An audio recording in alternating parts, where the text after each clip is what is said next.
Good afternoon, everyone. Welcome back again. So now we will start with our second technical session, which is on PMFME guidelines, FSSAI, DPR, detailed project reports, and export perspectives. For this technical session, we have with us Shri Vidyut Barua. We welcome you, sir. Good afternoon to everyone. First of all, I would like to thank Dr. C. Anand Ramakrishnan, Director FPT, for inviting me to share this session, which is one of the important session. Especially today's program is very, very important in terms of export of, say, value-added products, especially the health food and nutraceuticals. So, APIDA, I'd like to share about what is APIDA. APIDA is an export promotion body under Ministry of Commerce, Government of India, which was created by passing an act in the Parliament and started functioning since 1986 February. Actually, our institute network got cut, BSNL network, so some connectivity issue is there. So only this lag in this slides change. Okay, I have the slide. I'll speak from my slide. Just let you know, Yes. What APIDA is and what we are doing. So without taking much time, I'd like to inform you that APIDA, which is export promotion body under Ministry of Commerce, Government of India, we have around 14 commodities which are promoting. These are mainly fruits, vegetable and their product, meat, poultry, dairy, confectionery, biscuits, bakery, alcoholic and non-alcoholic beverages, total 14 commodities. Although this is 14 commodities, but still we have around 700 plus HS code tariff product, which we are handling. Regarding export, the global export, I would like to inform that the share of India's export is 2.1%, and we rank in 9th, and our total value of export is $37 billion. In case of import, our rank is 12th, and our share is 1.1%, and value is $20.2 billion.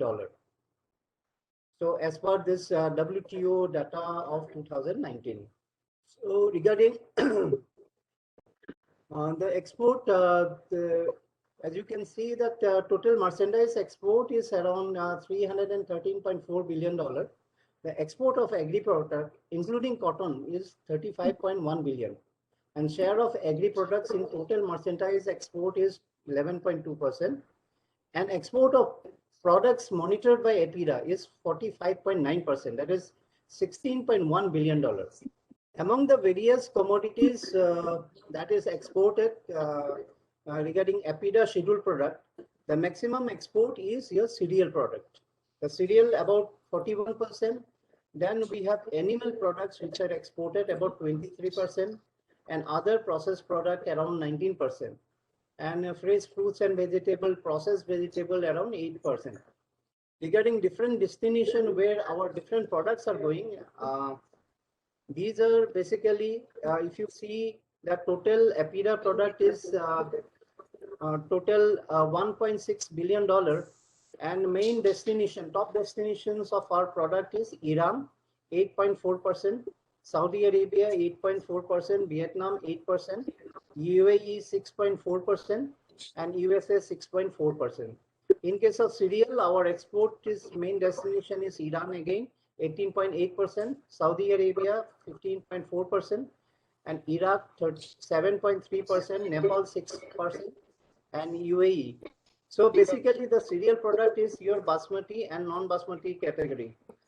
The processed food export is our maximum export to USA, which is about 15.7%. Indonesia is 6.6%. Then UAE, Vietnam, and Nepal. The animal product is exported to Vietnam, Malaysia, and Egypt. The floriculture, fresh fruits and vegetable export is to USA, UAE, and Bangladesh, Netherlands, Nepal, etc. Regarding export of health products, during COVID-19, because of the trade, a shift has regarding the consumer demand has taken place. they are looking for more healthier product and safe food, and expecting a boost in the consumption of this, especially the organic product and other food product. The following products which were tried from India as a health food product to fulfill the nutrient requirement or weight management. They are quinoa, makhana, millets, moringa, and amarnath. Apart from that, we also have GI products. We have different GI products, about 85 GI products under EPIDA schedule product. So we are promoting those, and state-wise, the different GI product that we have highlighted here, and that you can see it later, or that can be shared. Regarding millets, the millets, which is playing an important role in food security and economy of many countries. The high protein content of this grain makes them ideal for vegetarian and vegan population, largely in US, Europe, and Asia Pacific. Potential export market for Indian millets in 2020 are Indonesia, Austria, Netherlands, Philippines, New Zealand, and our export from India during 2017-18 was $24.5 million. And in 2018-19, it was 25.76. 2019-20, the export was 2019-20, the export was 26.49, and 2020-21 till April to January, the export was $22.4 million. So export is increasing. So this is a product where we have a lot of scope for increasing export of millet and millet product. Among the millet products, we have seen that bajra, other than seeds, exported more, then followed by ragi. So these are the products which are basically exported from India. So regarding export, we are providing some financial assistance. One is for infrastructure development, where we provide financial assistance of 40%, and ceiling is 1 crore for post-harvest handling facilities like pack house, reefer van, BHT facility, water heat treatment facility, cable system, etc. And even in case of processed food industry, for existing processing unit, we can provide financial assistance of 40%, and ceiling is ₹1 crore for addressing the missing gap, like improvement of quality and also the packaging. Regarding quality also, we have certain schemes which basically for development of especially the laboratories, upgradation of laboratories in processed food industries, or some independent laboratory for their upgradation. We are providing assistance like 75% or 75 lakhs ceiling. Various market development programs we are carrying out, especially buyer sellers meet, reverse buyer sellers meet, and even we are interacting with the importers, which is organizing during this COVID period. It's an online program which we call as virtual buyer seller meet, where which is conducted through the Embassy of India. Embassy of India invite the importers of that country, and we invite the exporters of our country, and they interact with each other. And so far, we have already conducted during financial year 2020-21 around 21 such virtual buyer sellers meet we are conducting. We have already conducted, and this year also we have started, and we also have come out with a virtual trade fair. Since physical presence is very difficult during this COVID period, we are conducting virtual trade fair where the exporter, they display their product, they inform about their products, and the importer, they can come and they can interact with them. This is a platform which is helping the exporters, to display their product, and the importer, they can come and see the product. And this is a 24/7 hours program, so that this is helping our exporters. We are conducting this program for various products, we have conducted a program for all the products of EPIDA. Now we are going for specific product, like we are going to have one such virtual trade fair in this month, in the coming month for fruits and vegetables. Similarly, we'll go for processed food products, we'll go for cereal products like that. We'll be conducting for all products. This is how we are during pandemic. We are trying to meet our importers and trying to enhance our export. We have taken certain initiative regarding quality also, as quality plays very important role. And if the quality is not as per the requirement of the importing country, then our exporter faces a lot of problem, including the rejection of the consignment. So that is why we have developed this right from packaging development with the help of IIP for the fruits like orange, banana, custard apple. So vegetables also chilies, brinjal. For processed food like guar gum, dehydrated and freeze-dried products, etc. Again, traceability plays a very important role, and we have a internet-based traceability system where we registered farmers. Around total 1,16,422 farmers are registered with under this system for various products. Like we have specific to export of grape, we have GrapeNet, where the farmers are registered, their land is registered, and they are registered with the state horticulture department. And then we have a pack house. The pack house is also registered. When the farmers brings the produce to pack house, then this is again tested. So laboratory is also connected with that. So laboratory gives a report, and once the report comes, then they make a consignment and the exporter export it, so that we can trace it back where if any problem comes from the market or any complaint comes from the market, we can find out where the problem is. Similarly, for Hortinet also, we have number of farmers registered is around 35,788. So this is apart from grapes, the other fruits for which we are covering this. TraceNet is a system for organic registration of organic farms.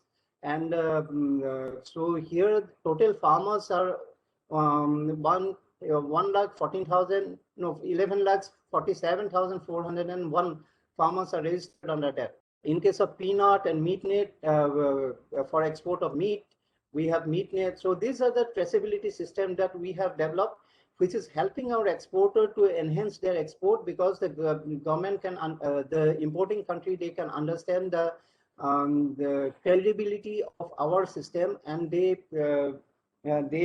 import our product. And our export is also going up.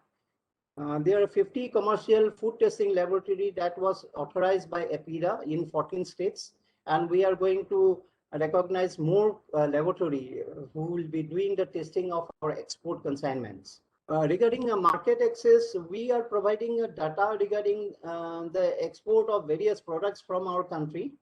And this is a portal that is available in our website, which any exporters can access, and they can see which product, if they want to target, which market they should target, and what is the total export of that particular product. That all details are there. So a lot of people are visiting our website. So daily, around more than 10,000 people are visiting our website. And apart from that, we have news circulations also, and we have buyer-seller leads and page view also there. So a lot of people are visiting our website, which is very important for our exporters to know regarding the export possibilities from our country.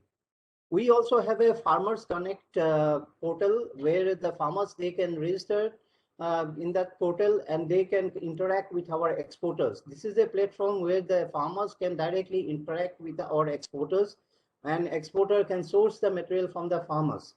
So this is about 740 FPOs have been registered in this portal till date. So apart from that, EPIDA has conducted various initiatives towards market development, like buyer-sellers meet, we have already mentioned, and reverse buyer-sellers meet. And we are also taking various initiatives, especially for northeastern states, for promotion of this product, and which is helping the entrepreneurs, the exporters, to export from there. And we have taken trial shipment for pineapple, which is one of the fruit that is mostly grown by most of the states of northeastern states. So apart from trial shipment from northeastern states, some states which are not regularly exporting, those areas are also we are covering. From their exports are happening like okra, green chili, etc. So Government of India has now introduced agri-export policy, that is basically to enhance the export of our agriculture commodities. The current level of export is around $30 billion. And by 2022, there is a plan to increase it to $60 billion. So this is one of the program that where the state government should also participate. And we cover a lot of different products like indigenous, organic, ethnic, and traditional and non-traditional exports. We provide an institutional mechanism for purchasing, market access, tackling barriers, and deal with sanitary and phytosanitary issues. To strive to double India's export in the world agriculture exports by integrating with global value chain at the earliest. Enabling the farmers to get benefit of export opportunity in overseas market. Some important elements of agri-export policy is greater involvement of the state government in agri-export policy. The focus on developing clusters having potential for export-oriented production of specific product, and trust is given to value-added product. Liberalize import of agriculture product for value addition and re-export. No export restriction on the processed agriculture product and organic products. Most of the states has already, developed, identified their nodal agency to interact with EPIDA. EPIDA is a nodal officer on behalf of Government of India, and every state they have identified their nodal agency as well as nodal officer. They have identified the product potential commodities for export purpose. So already 20 products and 20 destination has been identified, and we have organized a lot of awareness program in different places. MOU also has been signed with different agency like NCDC, and we also have signed MOU with TriFed, SFAC, and regarding millets also, we are going to have a MOU signed with Indian Institute of Millets Research. And so similar activities are going on for the benefit of that trade. So I won't go into detail about the state-wise development regarding agri-export policy, but basically this is where we are giving trust so that we can have sufficient volume for export purpose, and we can address the issues right from the beginning for enhancing export. This is what I would like to submit. Thank you so much. Thank you so much, sir. Our next session is on the PMFME scheme guidelines and features. We have with us for that Dr. V.R. Sinija ma'am. Good afternoon, everyone. So from morning onwards, you're listening to the various technical talks. So I'll be explaining briefly about this scheme, Prime Minister's formalization of micro food processing enterprises. What are the salient features and what is the objective of this scheme and what are the various components in this scheme. So before going to this scheme, just briefly, I will take you to an introduction regarding the food processing sector in India. If you see, we are actually the number 1 or 2 or 3 or within that 5th rank. Any food commodity or any agricultural commodity, if you take, we are within this number 5 in case of production. But if you see the processing scenario, like very few percentage is processed in our country, and the global share of us in the country, it is if you take fruits and vegetables, we are number 2, but our global share is only 1.2% like that, except grains and spices. All other commodities, our global share or our representation in the global market is very, very less. So why? Because of the lack of that adequate processing infrastructure, and also most of our processing industries, if we take nearly 25 lakh industries are there in the micro sector, without any formalized manner of working or without having proper techniques or proper skilled manpower for operating the same. So many challenges these micro food processing enterprises are taking. Though the MSME sector, if we take globally, we are placed in second, but we are unable to move this MSME or these micro people to the formalized sector. So in order to convert this micro processing sector to a formalized one, this scheme is introduced by our central government with the aim of transforming 2 lakh micro food processing enterprises into a formalized sector and upgrade their technologies as well as the skill of this manpower who is engaged in this workplaces. And they are contributing nearly 70% of the employment, if you see this one. And so with this objective, this scheme was introduced. So the scheme objectives are mainly the increased access to credit by existing micro food processing entrepreneurs, farmer producer organizations, self-help groups, as well as the cooperatives, and increased access for the enterprises to professional as well as technical support, and strengthening the food processing institutions who are into research as well as training through this scheme, and also increased access to the common services like common processing facility, laboratories, packaging, marketing, and incubation services, and by which support the transition of this existing 2 lakh enterprises into the formal framework. So if you see the scheme features, from morning onwards, everybody is talking about the ODOP approach. That is the most attractive feature of this scheme. That is one district, one product. So all the states have identified one product for each of their districts to make it popular. And this scheme outlay is nearly 10,000 crores for the 5 years from 2021 to 24-25. And the sharing pattern is like it is a centrally sponsored scheme, but the implementation is through the state and central government collaboration. So if you take the northeastern states, the share will be 90% from the central and 10% from the states. If you take the other states, it is 60-40, that is the fund sharing pattern. And 10% outlay is earmarked for the northeastern states. And also there is state-wise earmarking for SCSTs, and also support for the farmer producer organizations, self-help groups, as well as the cooperatives. And this is the one of the scheme which provides support for these groups also. So what are the benefits of this PMFME scheme? I mentioned already the upgradation of existing micro units. So how it will be? It will be through the credit linked subsidy. Like that is 35% credit linked subsidy we are offering through this scheme with a maximum ceiling of 10 lakhs rupees. And for the FPOs or the groups like SSGs or any cooperatives, they can also avail this credit linked subsidy of 35%, apart from a seed capital amount of rupees 40,000 for the SSG members is also earmarked in this scheme. And also the most attractive feature is that there is a support for marketing and branding of your product. 50% grant is allowed for this marketing and branding. And also there is a provision for establishing common infrastructure facilities under this PMFME scheme. So the pattern of assistance, I already mentioned this one. And like there are two types of individual beneficiaries or micro enterprises we can consider here.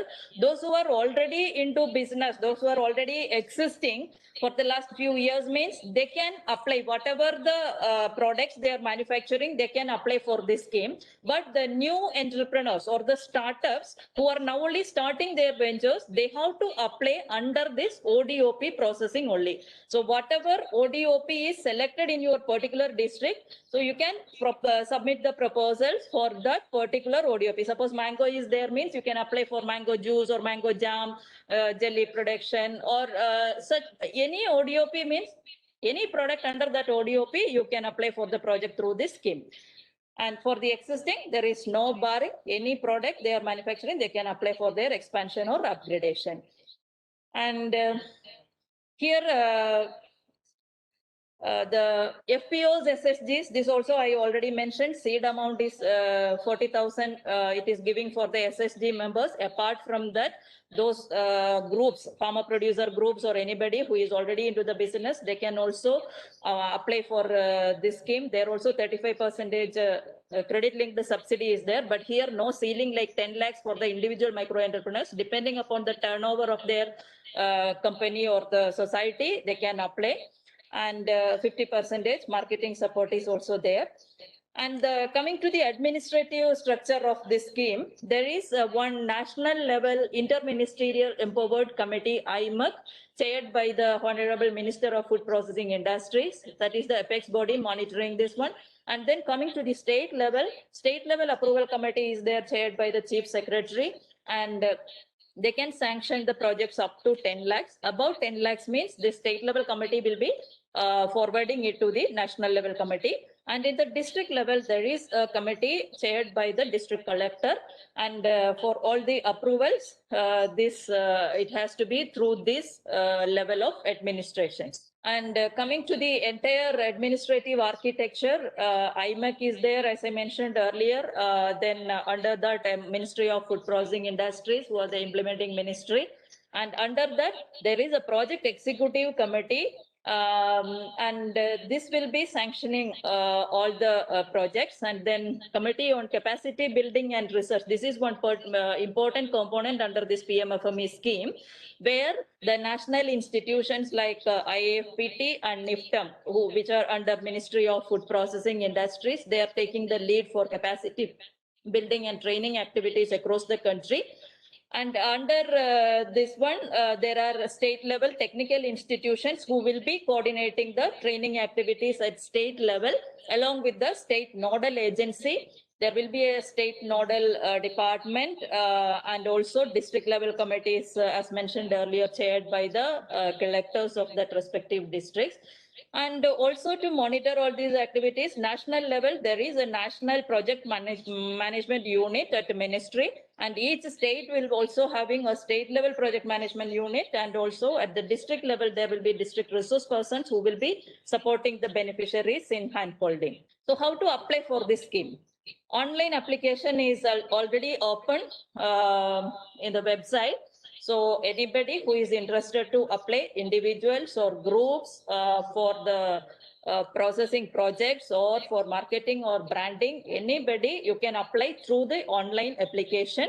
And also you have to prepare a proper DPR, that is a detailed project report for whatever it is, for the project or for marketing or branding. You have to prepare a proper DPR and then apply through online. It is a very simple process.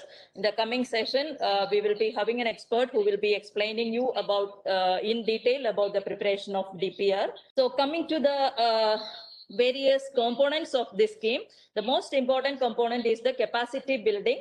Under this capacity building, we are giving training specific to the product as well as the entrepreneurship development also. Under product specific training, we are giving the knowledge on the machinery, costing, what are the sources, then how to handle the food packaging, various quality, safety aspects, value addition, processing, all these aspects will be covered under the product specific training. Whereas in the entrepreneurship development, we will be dealing mainly about the business opportunities, preparation of this DPR, and what are the skills, management skills or financial skills you need to have an entrepreneur, and then the hygienic aspects and FSSAI guidelines and standards to be followed. All these things will be covered in the entrepreneurship development trainings. And these classes, since because of the existing pandemic situations, we are giving these live classes or online classes. And also when it comes to the beneficiary level training, we will be mostly going for the offline or the physical mode with the practical demonstrations and live classes. And who can avail this training or the capacity building programs? Individual micro food processing entrepreneurs who are availing the credits linked grant or subsidy from this scheme, they can attend these training programs.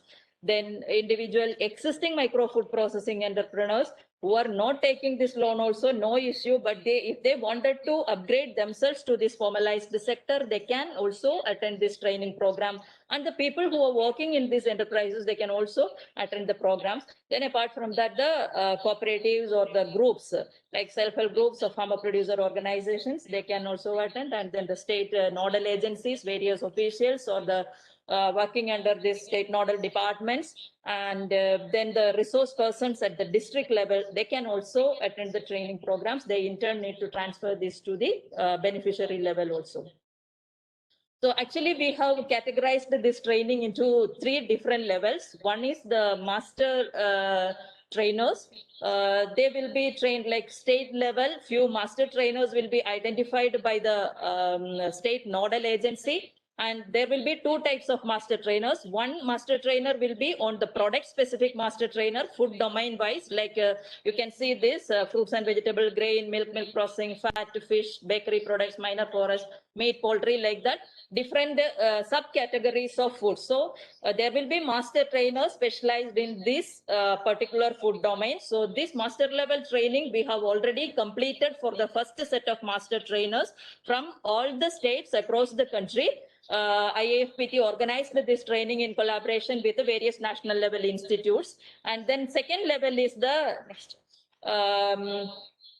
trainers training, that is at the district level of each state. So the qualified master trainers will be organizing this district level training in their respective states based on the food subdomain or based on the ODOP of that particular district. And then this qualified district level trainers, they will be organizing the training for the beneficiaries through RCETs, RootCETs, or any other training agencies or institutes available in that particular district, which is identified by the SNA in collaboration with the state level technical universities. Next. So master level training, it is like eligibility and this duration of this training, everything is actually available in IAFPT website as well as Ministry of Food Processing Industries website also. So the duration of this training, actually all the durations and qualifications for these different levels of training we have taken in accordance with the National Skill Development Council platform, because we are assessing this master trainers also through a third party. Evaluation is done by a third party fixie. So as per the Government of India guidelines, this duration is fixed as 40 hours. In that we are covering both product specific things as well as the communication aspects and FSSAI as well as safety guidelines also, like domain and platform, it is divided. And then EDP also same way it is divided. Then beneficiary level training means it is for the existing beneficiaries it is 50 hours, and for new beneficiaries, new entrepreneurs, it is 60 hours, and for the group beneficiaries like SSG, FPO and cooperatives, it is 50 hours of training. So this can be like offline and online together depending upon the situations that respective state nodal agency and state level technical institute or the training agency, whoever is identified, it will be selected for this one. Then actually morning also in the chat box somebody was discussing about this ODOP based training modules developed by IAFPT. Actually this is one such example, like totally we have identified nearly 137 ODOP products, like one district, one product. So out of that now NIFTAM and IAFPT is developing the materials like PowerPoint presentations for processing, packaging and FSSAI guidelines, and then detailed project report on that particular product, demonstration videos, and also reading manuals are available. So this is one such example for Goa RTS. Actually 6 districts from 5 states have opted Goa as the ODOP. As mentioned here, anyway, I'll be showing you our website towards the end of this presentation. And next. So in that I will demonstrate what are the features we have uploaded in our website. And another important component in the PMFME scheme is this common incubation facility creation. So actually the objective of this creating this common incubation facility is to utilize this facility as a on a commercial basis, anybody can bring their raw material and use this facility for making their produces, and also the same thing can be used for the training purpose under the capacity building of PMFME scheme. Also for any other national level training programs also it can be used. So what are the salient features of this common incubation facility? It should contain primary, secondary, and the tertiary processing facilities, and also the packaging provisions and storage of raw material, as well as the finished product, and also the effluent treatment plant also a part of this common incubation facility, so that whatever waste is generated through this processing, it has to be treated properly, and also effective utilization of waste streams or the byproducts from this processing is also another important aspect to be covered under this scheme. Here also we are dividing this common incubation facility under this main food subdomains. So the idea is that where you wanted to set up this incubation facility. So depending upon the ODOP of that particular district, there should be one processing line on this ODOP. Then apart from that, 2 or 3 allied processing lines can be there in the same facility, so that it can run throughout the year without shortage of any raw material. So there should be a host institute who will be applying for setting up of this incubation facility. So that host institute will be identified by the state government or not, anybody, any government institution or any private agency, whoever is interested and whoever is having the space as well as the building, they can apply for this common incubation facility. And actually the approved cost norms for this incubation facility is totally 275 lakhs. In that, 3 to 5 processing lines with a capacity of 1 to 2 tons. It should be nearly 200 lakhs, and then for the renovation of the existing building, and this 150 lakh is there, and also a small food testing lab you can propose if it is not available in your host institute for 25 lakhs. So together it is 275 lakhs is approved for this common incubation facility.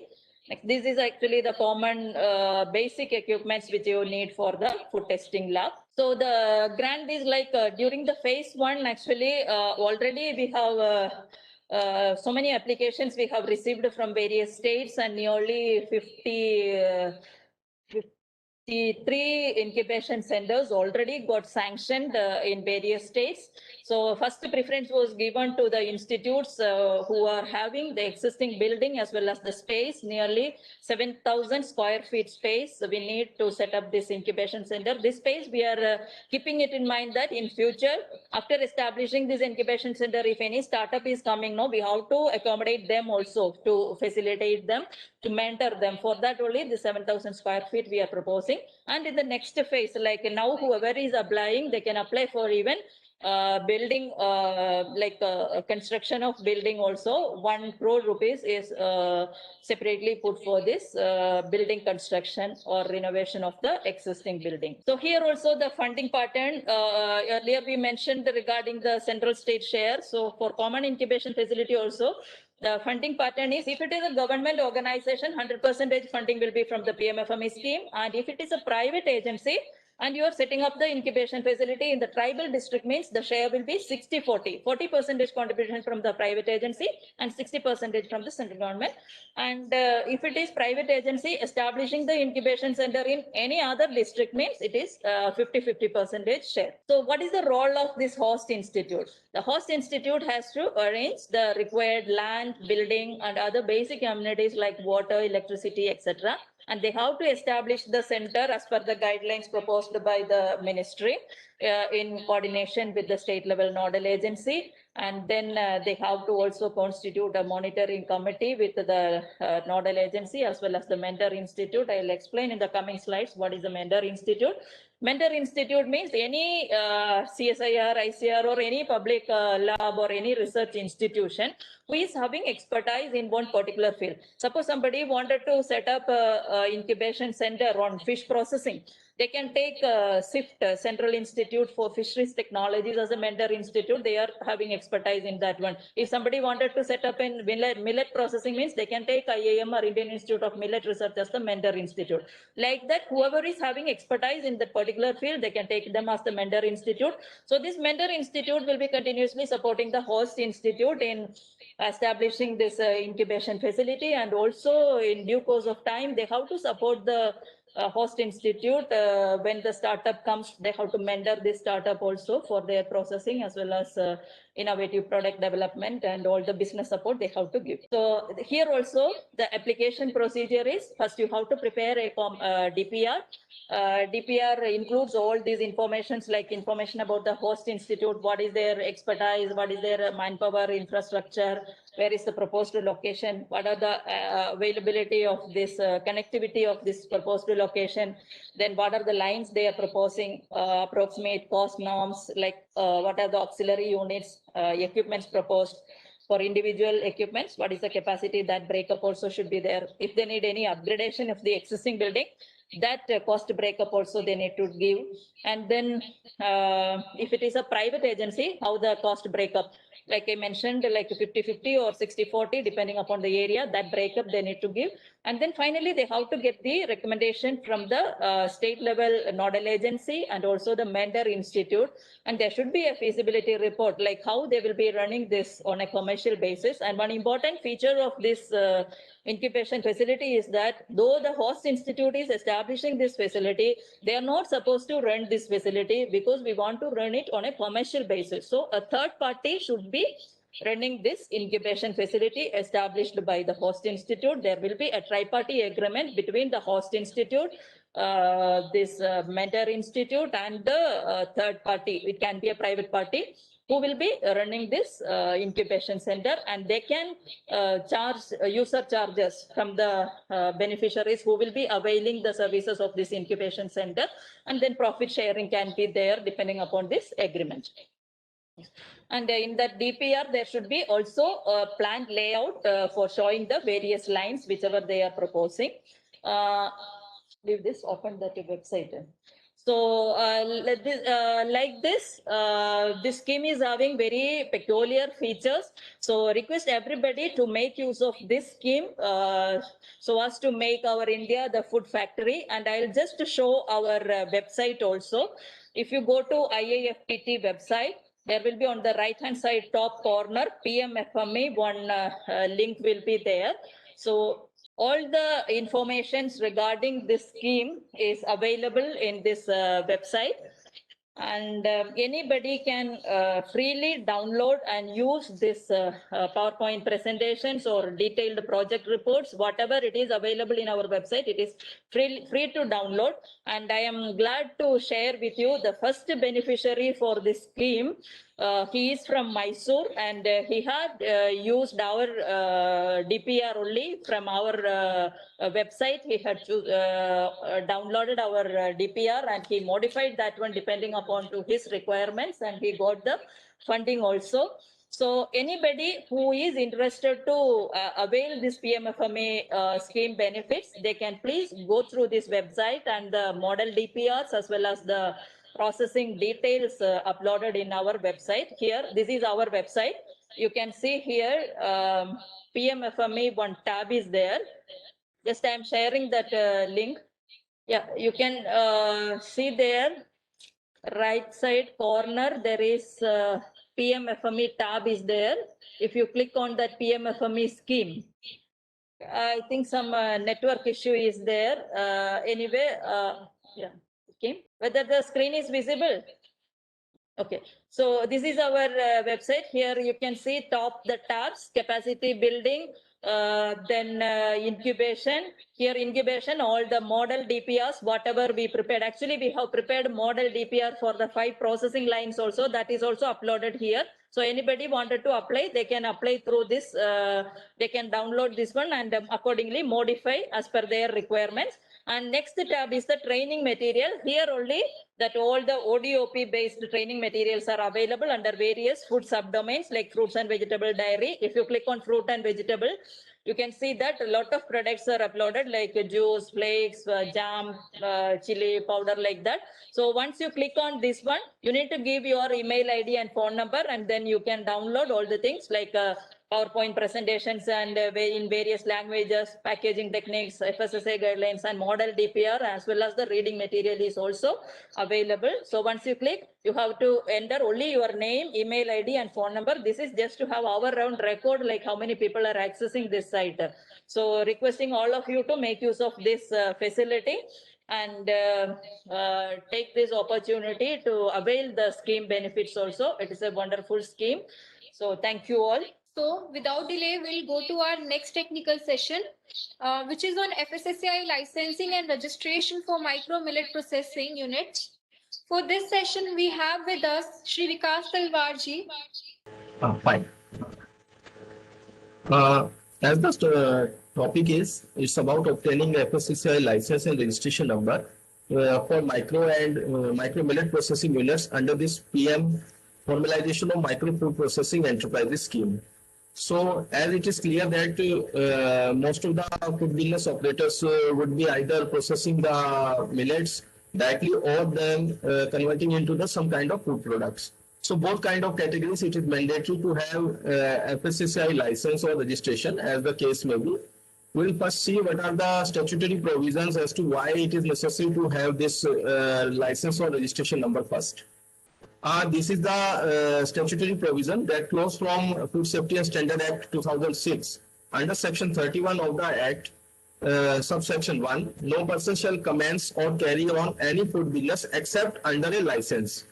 Now there is a proviso in the subsection 2, that is nothing contained in subsection 1 shall apply to a patty manufacturer who himself manufactures or sells any article of food, or a patty retailer, hawker, itinerant vendor, or a temporary stall holder, or small scale cottage, or such other industry relating to food business. But they shall register themselves with such authority and in such a manner as may be specified under the regulations. So you can see for a food business operator who is required to obtain a license, he should possess the license before the commencement of business. Whereas in case he is a patty manufacturer, means a small scale operator, that will see the definition of small scale operator also ahead, and discuss in detail about it also. He is not required to have that registration first, but he should register himself later on also. Now first we will come to the small scale operators, because the whole scheme is about formalization of micro food processing enterprises, which are basically most of the enterprises are household based enterprises, means operate very tiny scale, and usually employ less than 10 persons as their employee, or are the family owned businesses. This is the provision as per the FSS Act 2006 and read with the relevant FSS licensing and registration of food business regulations 2011. Every patty food manufacturer who manufactures or sells any article of food himself, or a patty retailer, hawker, itinerant vendor, or a temporary stall holder, or distributes food, including in any religious or social gathering, except a caterer or such other food businesses, including small scale or cottage or such other industries relating to food business, or tiny food businesses with annual turnover not exceeding rupees 12 lakh, is eligible for FSSAI registration. So as highlighted here, you can see all the food businesses who have turnover less than 12 lakh rupees. This turnover is restricted only for the food business related activities. Suppose if a food business operator has other businesses also, that will not be counted for reckoning the eligibility for the FSSAI registration. Only if he is having turnover less than 12 lakh rupees from the business of the food, he is eligible for the FSSAI registration. Now next we'll go, what are the documents required and what is the procedure for obtaining FSSAI registration.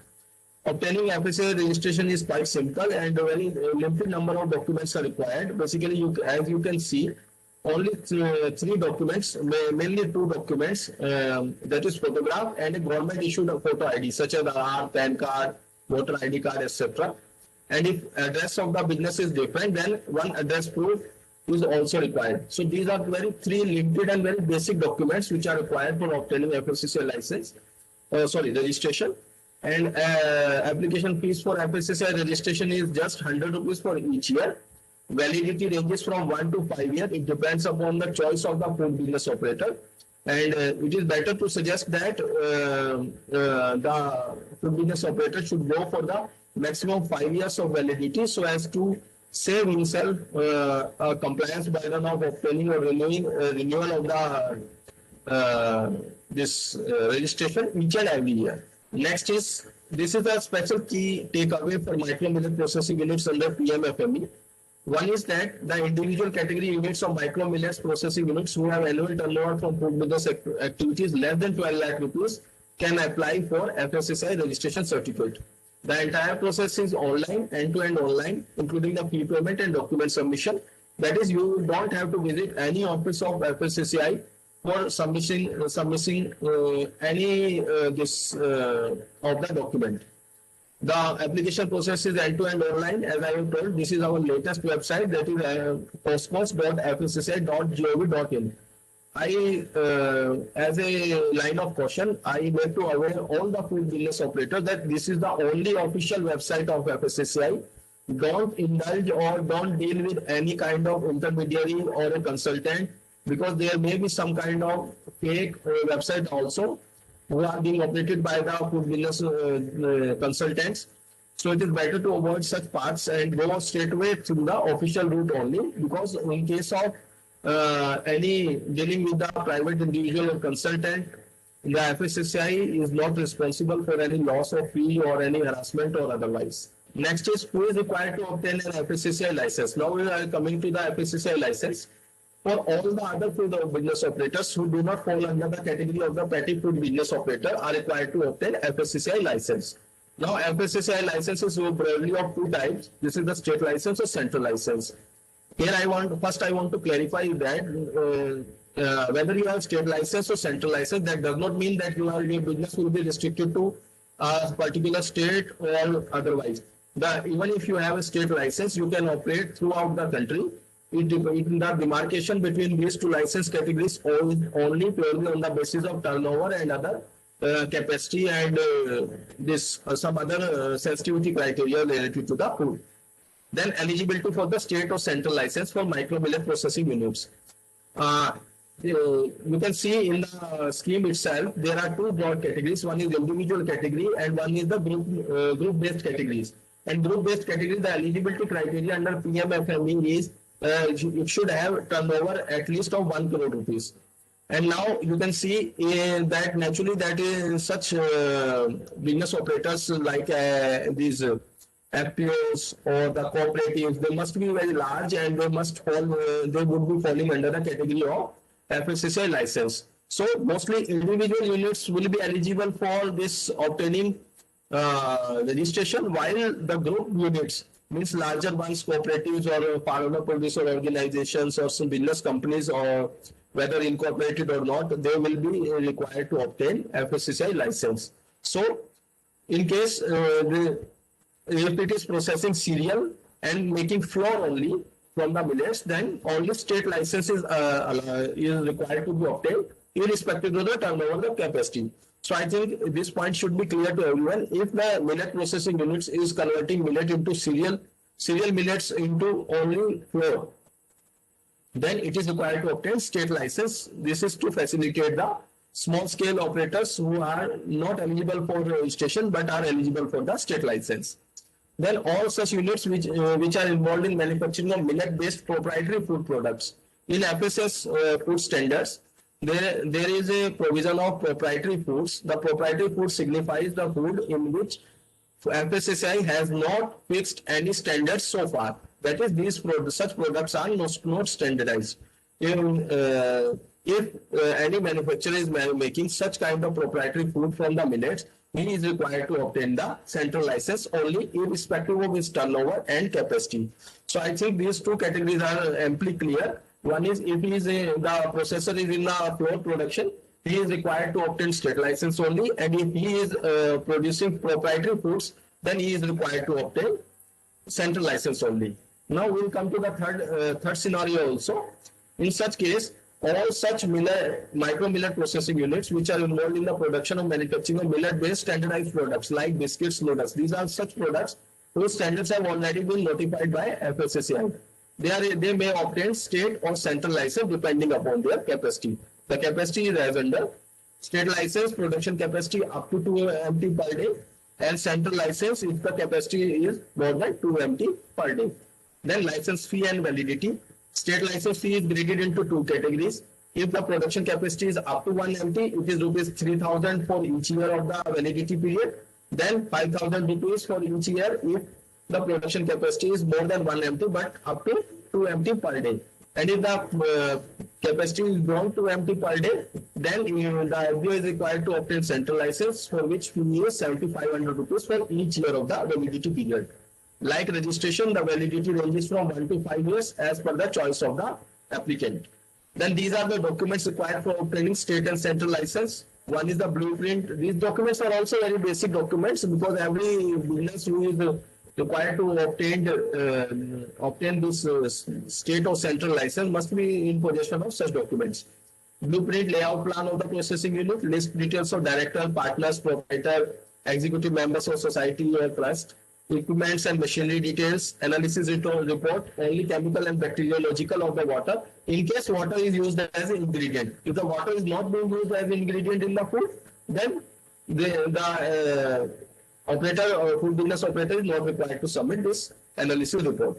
Then photo ID, address proof issued by the government authorities, proof of possession of premises, sale deed, rent agreement, electricity bill, partnership deed, self-declaration for proprietor, memorandum of articles of association towards the consortium or constitution of the firm, copy of certificate obtained under the Cooperative Act 1861, Multi-State Cooperative Act 2002 in case of cooperatives.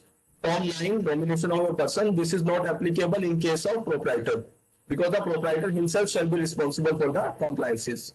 Then code recall plan and production unit photographs. Application process for state and central license. The portal is the official portal is the same as in case of registration. It is firstcourse.fsci.gov.in. The entire process again is end-to-end online. You need not visit any office of FSSAI. It is sufficient if you upload the documents and select your kind of business and products diligently, so that there will be minimal queries from the licensing authority. Then renewal of the license and registration. The renewal window is provided 180 days prior to the expiry date. That is, if your license is going to expire on the 30th of the June, then from the 1st January of that particular year, you can apply to submit the application for the renewal of license or registration. And further, there is a regulatory provision also. Every FBO is required to apply at least 30 days prior to the expiry of license, not in case of registration. Otherwise, he will be required to submit a late fee of 100 rupees for each day, which is maximum 3,000 rupees.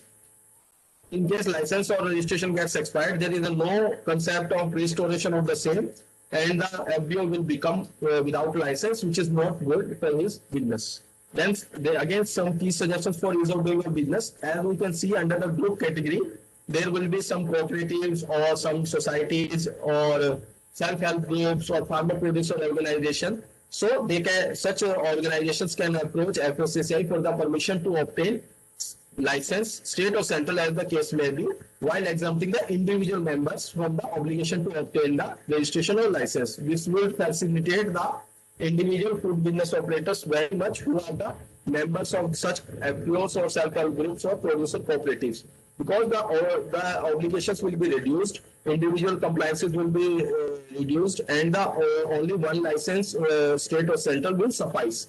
There, for example, as in case of milk cooperatives and Lijat Papad. Then under PMFME scheme, there is an individual category also. The partner or proprietor is suggested, or the firm is suggested to get himself trained and certified under the Food Safety Training and Certification scheme of FSSAI to get exempted from employing any technical person in charge of the operation. This is again a very big obligation on the production unit to employ some technical resource person to oversee the operation. However, if the proprietor himself gets trained under this scheme, then he is exempted from the such compliances. this was the overall overview of the licensing and registration in FSCCI. This is the website, this is the toll-free helpline number, and this is the email help desk. Any person or any food business operator who is having any issue can contact on these details. The queries are resolved on priority, and this is all. And if any person is having any query or any question, they are free to ask. Thank you very much. So I just like to introduce her to all of you. Miss Nidhi Dureja. She'll provide us insights on the detailed project reports on the millet processing today. We welcome you, ma'am. Ma'am, you can share your screen now. So we will start with the session of the detailed project report. So first of all, everybody wants to know that what is the detailed project report. So it's a document which provides details on the overall picture of the proposed business. Or we can say that it will provide us the basic idea how a project will go on and what is the feasibility study of that project. It enables the entrepreneurs to know the inputs, like from where to get the loans and how to obtain loans from the banks and the financial institutions. It will give you the brief pictures about the basic idea of the financial statements of the company or new startup. So detailed project report includes the basic three contents, which is known as project at glance, which includes the basic details of the project, about the project, which includes all the financial and non-financial parameters of the project, and limitations of the model DPR and guidelines for entrepreneurs. Like what is the limitation of the project report and what should be the guidelines for the entrepreneurs to start this business. Like for the millet processing, what are the key parameters that they should keep in mind while starting their business. So coming on the next part, this is a brief outline of the project report, basic idea, like how it will flow. This is a basic flow program of the project report, how it will be shown in the report. Secondly, project at glance. This is the basic idea which will provide the basic details of the promoters and entrepreneurs of the project, which includes name of the proposed project, like it is, if it's millets processing, it can be millet flour, it can be millet biscuits, etc. Name of the entrepreneur who wants to start their business, what is their office address, what is the proposed capacity of the plant, at which capacity, like it can be semi-automatic, it can be automatic plant, and it can be a manual plant as well. What is the total project cost, how much they want to incorporate the amount in this business, what will be the working capital requirement of them, what will be the means of finance, they want to take the loans from the banks, they want to do the own fundings, what will be the profit after depreciation, interest and tax, what will be the DSCR, that is debt service coverage ratio, and what will be the term loan period. It can be 5 years, 6 years, 3 years, that basic upon the schemes to scheme. Like it in the Ministry of Food Processing Industries, there is also a scheme in which there is a term loan period of 5 or 6 years. So this is a project at glance. Next, there are various stages of the project that need to be keep into consideration for the basic financial and non-financial parameters of the project. First is basic and technical analysis. Second is market analysis, and third is financial analysis. We will discuss about this in brief. First, basic and technical analysis. Basic and technical analysis includes the introduction, like for the millet processing, what is millet, its history, and what are the uses of the product, which product you want to process from the millets. Raw material, from where we can get the raw material of the product, what is the prices of the product, what is the availability of the product. And next part is the technical flow, process flow. Technical process flow includes the what are the technologies you want to use, as well as the what is the manufacturing process of the product. This includes the step-by-step flow chart of the product. Next process is the market analysis, which includes the brief description about what is the market potential of the product, where we want to sell this product, what is the demand of the product, what is the supply of the product, and what marketing strategies we can enroll so that we can make ourselves survival in the business. Next and most critical part of the project report is the financial analysis. This is the main points of the project, because we have to maintain this into the statements that when we are applying for the loans to the bank, then the ratio, the balance sheet, the cash flow, all will remain in the order. So first part is the fixed capital investment. Fixed capital investment is the investment which we want to make in the projects as a capital expenditure. We can say that plant and machinery, building and fixtures, furnitures, these are the fixed capital investment for the project.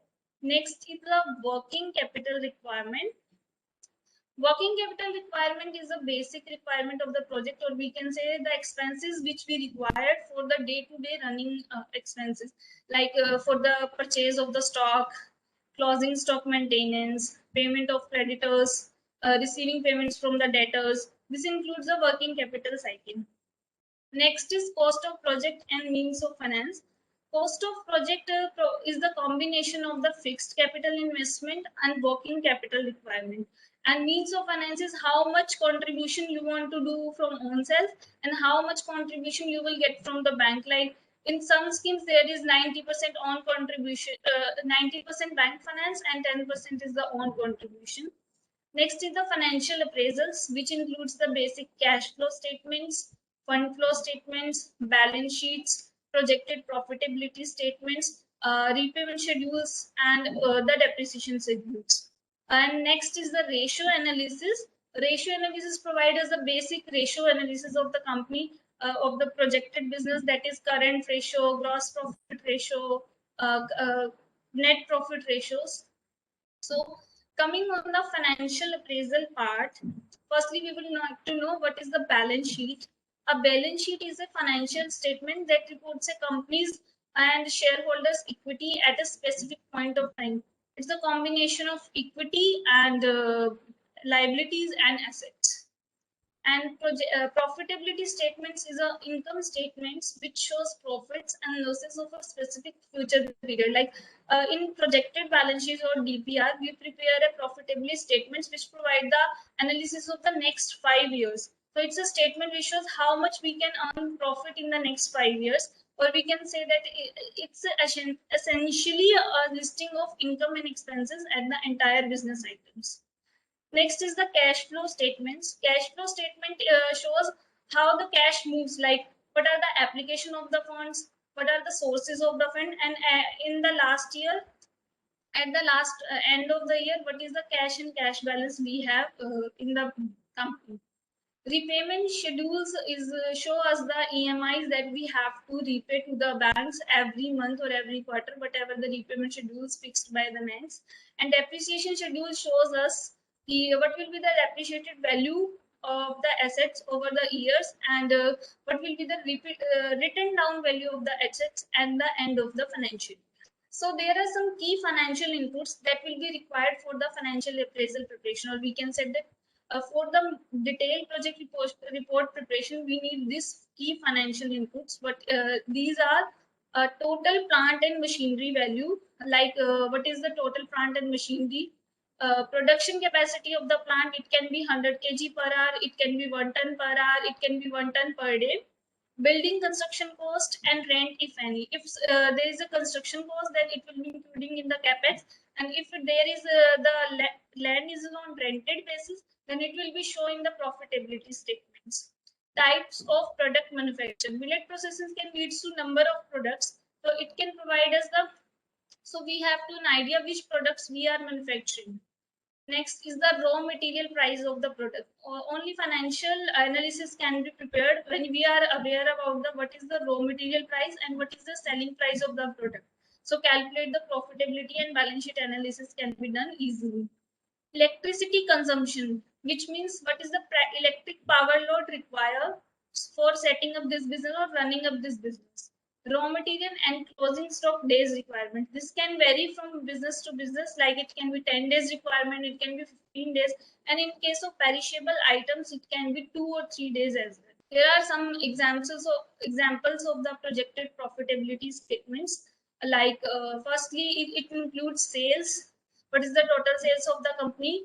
Then it includes the cost of sales, which includes the expenses to gain this sale, like what is the raw material cost, electricity, repair and maintenance, labor, etc. And then we are able to find out what is the cost of the production of the goods, and according to that we can find out the profits of the company. These are the next 5 years projections of statements of a new entrepreneur business we want to set up. Next is the balance sheet statements. You can see this is a combination of equity and liability. You can say the sources of funds from where we are getting funds, like it can be on contribution, it can be our profits, it can be the working capital limit, term loan, and there is a current liabilities also showing there, that is as sundry creditors, that how much time we are getting to repay our creditors. Next is application of the funds, like where we are applying the funds which we have obtained from the loans and own contributions. Fixed assets for the purchasing of the plant and machinery, etc. And then there are current assets, which includes the sundry debtors, stock in hand, and cash and cash balance that is available in our organization at the end of the financial year. This is a example of the projected cash flow statement, which shows from where we get the funds and how we are applying the funds, and the balance is known as the cash and cash balance. So there are some financial ratios also which banks, and when we are going for a loan fundings, bank managers will ask for, like what is the gross profits of the company, what is the net profit of the company, what will be the current ratios, like what is the current assets, current liabilities. So what is the debt equity ratio? We have to make ensure that our debt should not go beyond the limit. Like it should be optimum debt equity ratio will be 2:1. Like our equity should be minimum of the debt that we have raised from the outside. And next is the debt service coverage ratio. This ratio includes in how much time, or we can say that in what is the ratio that we can repay our debts easily. Last but not least, other financial measurements, which includes break-even point analysis. This is the point where company is no profit, no loss situation, or we can say that this is a point where company should have minimum production capacity so that they can not run in losses. Next, financial parameters that will be required for the preparation of the financial statement is how much labor is required, what will be the cost of the per labor, or how much it can be bifurcated as skilled, unskilled, technicians, administration staff as well, and what is the electricity consumption. That's it. This is the main detailed outline of the detailed project report, that what are the key parameters required and how we have to prepare it. Thank you so much, ma'am. That was very knowledgeable one presentation. So participants, if you have any doubt related to this talk, you can please write it in the chat box. One question is there, ma'am. Yes. Ma'am, actually they're asking whether any software is available. Software for the preparation of the project reports. Yes, ma'am. Actually, these reports are customized, so you have to ask for a CA or something, like a person who is a professional in financial management, so that they can provide project report according to the customized needs of the bank, because we have to represent in the banks, and this can differ as per the schemes. Okay. I hope the doubt is clear. We have another question with us. How to calculate the risk factors in the millet processing? For calculation of the risk factors in the millet processing, you have to analyze what is the market risk that can affect the millet, and also the SWOT analysis of the millet processing. And for this, I think other person from the marketing and something like can easily answer this statements. Okay, ma'am. We can take another question also. One person is asking how to evaluate the depreciation. Depreciation evaluation is done as per the standardized depreciation rates, like income tax and the accounting standards have their own depreciation rates. So we have to calculate according to that. Like in plant and machinery, depreciation rate is 15%.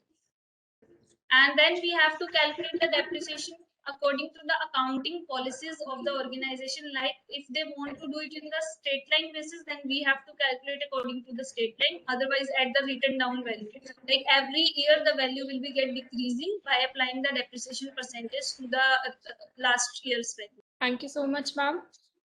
Next, Barua sir, are you available if we can take some questions? Yes, yes. So, sir, the first question is from Tamil Nadu group. They are saying we have a group of farmers growing traditional rice varieties in different parts of Tamil Nadu. Individually, they grow less than a ton of rice. Is it possible to export their traditional rice collectively as a single lot? I just wanted to know, see, one thing I would like to inform that when you want to export the non-perishable product like rice, so in that case, you need to have a volume. So volume means one container, two containers like that. One containers maybe 20 MT or 40 MT like that. So in that case, if you have the same variety, then it is good. If it is of different variety, then it will be very difficult because the mixed variety cannot be stable. In international markets, especially the size is very important, color is very important, packaging is very important. So you'll have to look into that. My suggestion would be, since you are trying to export from Tamil Nadu, so we have opened our regional office in Tamil Nadu, and I'll share the contact detail of our officer in Chennai, so that in case if you have any doubt, they can clarify you. Thank you so much, sir. I hope the doubt is clear. Sir, our next question is, what is the impact of pandemic on the India's agriculture product exports? During pandemic, since last year, there were a lot of problems that our exporters faced, especially in processed food sector, even in fresh fruits sector also. Like one was the problem of not getting the labor, because most of the labor they had migrated, and then we also had a problem of getting the transport. So transport was another problem for them. Thirdly, opening the or running their factory was also a problem because it was not allowed. So what EPIDA did is that, EPIDA was in touch with the district administration, and also we were in touch with different agencies, requesting them to allow those factories who had requested us to, allow them to run. For example, some exporter, they needed packaging material. So the only few, that time the packaging material factory was closed because it was not considered as essential item. But when we made a request at that time, they had opened it. And because of the continuous follow-up from EPIDA side, and we got a very good response also from the airlines as well as from the shipping agents. So that is why there was a good response, and at least we did not face that problem which was anticipated. So the export, in fact, I would like to say that export was better during the last year, especially in processed food sector, especially cereal export, rice and all export was quite good. Sir, one more question is there. How can we start an export startup with millets value-added products? See, for to be an exporter, first of all, you'll have to have the import-export code number. This is one of the requirement in case if you want to export, if you want to import. So this import-export code number is issued by an agency under Ministry of Commerce, Government of India, called DGFT, Director General of Foreign Trade. So you can log in to their website, and it is easy for getting registration with them, because it can be done through online system.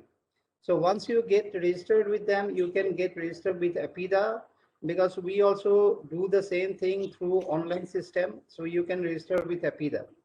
So once you are registered with EPIDA, it will be for 5 years. And a fees of rupees 5,000 plus 18% GST, total 5,900 rupees is to be paid. And then once you become an exporter, a registered member of EPIDA, you can one is that you can get your processing facility. If you have that, you have to get it registered with either DIC or the MSME. So once you get that, then you can start doing your export. And secondly, from EPIDA side, you can get information regarding market. You can get information regarding the price of the product which is prevailing in the market. And thirdly, you can also, since you will be a member, you can participate in the export promotion activities that EPIDA carries out, like buyer sellers meet, reverse buyer sellers meet, now virtual buyer seller meet, all this kind of activity that we are conducting.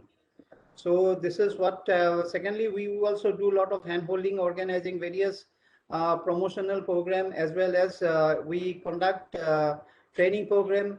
So we, which are conducted with the help of different agencies or different agencies, even for this millets also, we are planning to do some more program.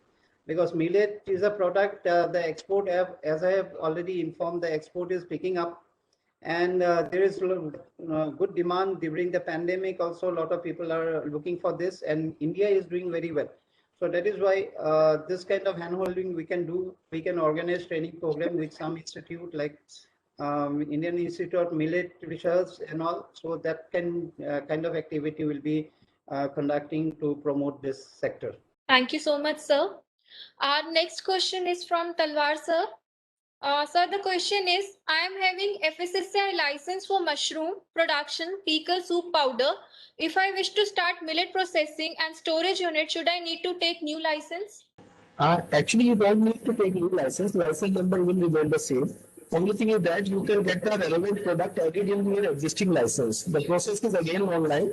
You will have to apply for the modification of the license, and the relevant product along with the standardized product category will be added in your existing license only. So, in nutshell, you don't need any new license. Only thing is that you need to apply for modification for addition of the new product. Okay, sir. Thank you, sir. One more question is there. I am doing health mix powder as a startup, whether I need FSSAI registered or licensed. FSSAI license and registration, as I told, is not based on the product which you are manufacturing. Only thing is that if you are eligible for registration, depending upon the turnover, if it is less than 12 lakh rupees from the food business, then you are eligible for the registration. Now, if you go for the products, if the product is not standardized, that is, it does not have standards in FSSAI, then you, in terms of and your turnover is more than 12 lakh rupees, then you will have to go for the license, which is central license only. Thank you so much, sir. Yeah. Thank you so much, everyone. Thank you, sir. So we conclude the second technical session with this.